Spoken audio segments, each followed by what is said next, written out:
Hello दोस्तों, मेरा नाम है कैलाश। हमने अपने पिछले वीडियोस में देखा कि हमने लॉगिन कैसे क्रिएट करते हैं। मतलब हमने यूजर डेटाबेस में एक टेबल क्रिएट करी थी यूजर्स। तो उसमें कुछ यूजर्स का डेटा रखा था। अगर वो उस वैल्यूज में एग्जिस्ट करती थी तो हमने उसको लॉगिन लॉगिन करवा दिया था। ठीक है। अब हम देखेंगे कि हम अगर जो यूजर लॉगिन कर चुका है तो उसको लॉग आउट कैसे करेंगे। उसके लिए एक छोटा सा कोड होता है। चलिए फटाफट वो कोड लिख लेते हैं। चलिए अपने कोडिंग पे चलते हैं। तो सबसे पहले हमें लॉगिन के व्यू पेज पे चलना है। ठीक है। मतलब प्रोडक्ट के व्यू पेज पे यहाँ पर मैंने एक लॉगिन का एक बटन लॉग आउट का एक बटन बनाया था, आप देख सकते हैं। ये रहा वो लॉग आउट का बटन। अब इसी पे हम एक लॉग आउट का लिंक क्रिएट करेंगे। जैसे ही मैं इस पे क्लिक क्लिक करूंगा तो हमारा पेज मतलब हमारा लॉग जो यूजर्स है वो लॉग आउट कर जाएगा। ठीक है। चलिए अपने प्रोडक्ट के व्यू पेज पे चलते हैं। मैं यहाँ पर एक लिंक क्रिएट करता हूँ। मैंने एक ये लिंक क्रिएट किया जिसमें मैंने क्या किया, बेस यूआरएल दिया और अपने लॉगिन कंट्रोलर में एक लॉग आउट फंक्शन बनाया है। जैसे ही मैं इस पे क्लिक करूंगा ये हमारा जो यूजर लॉगिन होगा वो लॉग आउट हो जाएगा। ठीक है। चलिए अब अपने लॉगिन कंट्रोलर पे चलते हैं। वहां पर हम एक फंक्शन बनाते हैं लॉग आउट। क्यों? क्योंकि वो हमने लॉग आउट के लिंक पे प्रोवाइड किया है। चलिए प्रोवाइड करते हैं। सबसे पहले मैंने यहाँ पर एक फंक्शन बनाया लॉग आउट।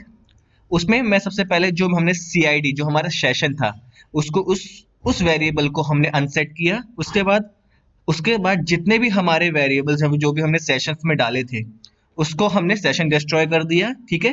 फिर उसके बाद मैं रीडायरेक्ट कर दे रहा हूँ अपने लॉगिन पेज पे। ये क्यों हमने किया है कि जैसे ही हमारा लॉग आउट होगा हमारा बाय डिफॉल्ट रीडायरेक्ट कर जाए लॉगिन पेज पे। चलिए रन करके चेक करते हैं।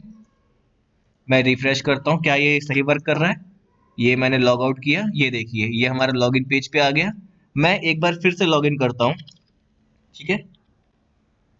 क्या ये लॉगिन होता है कि नहीं होता है। लॉगिन, ये देखिए ये मेरा लॉगिन कर गया। लेकिन अभी भी इसमें एक छोटा सा सुधार करना है। क्या, मैं बताता हूँ। देखिए जैसे ही मान लीजिए मैं अपना इस लिंक पे से, क्योंकि मैं अभी लॉगिन कर चुका हूँ और जैसे ही मैं यहाँ लॉगिन लिखता हूँ, ठीक है, तो मेरा इस लॉगिन पेज पर नहीं जाना चाहिए। क्यों? क्योंकि मैं ऑलरेडी लॉगिन हो चुका हूँ तो दोबारा से लॉगिन पेज नहीं आना चाहिए। तो देखिए क्या ये लॉगिन पेज दोबारा आता है।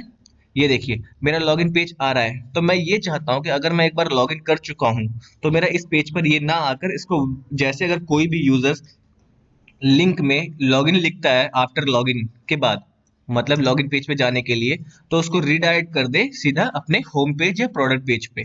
ठीक है। चलिए हम उसके लिए क्वेरी लिखते हैं।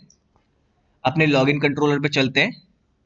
यहाँ पर जो हमारा लॉगिन का main index page index function है, यहाँ पर हमें एक छोटा सा कोड करना है कि इफ अगर डॉलर सॉरी अगर dollar this session user data, अगर उसको सीआईडी जो हमने यूजर डेटा क्रिएट किया था अगर वो इसको मिलता है तो इसको सीधा वो रीडायरेक्ट किस पे कर देगा। मैं इसको कॉपी करता हूँ जल्दी करने के लिए।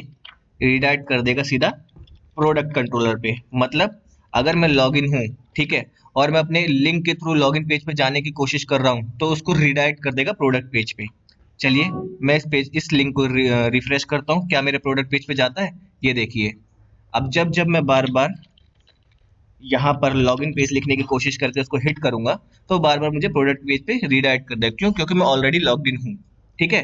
अब हम लॉग आउट करते हैं तो देखिए ये दोबारा से मेरे लॉगिन पेज पे आ गया। क्यों? क्योंकि अब मैं लॉग आउट हो चुका हूँ। ठीक है। अब मेरा कोई भी सेशन क्रिएट नहीं हुआ है। ठीक है गाइस।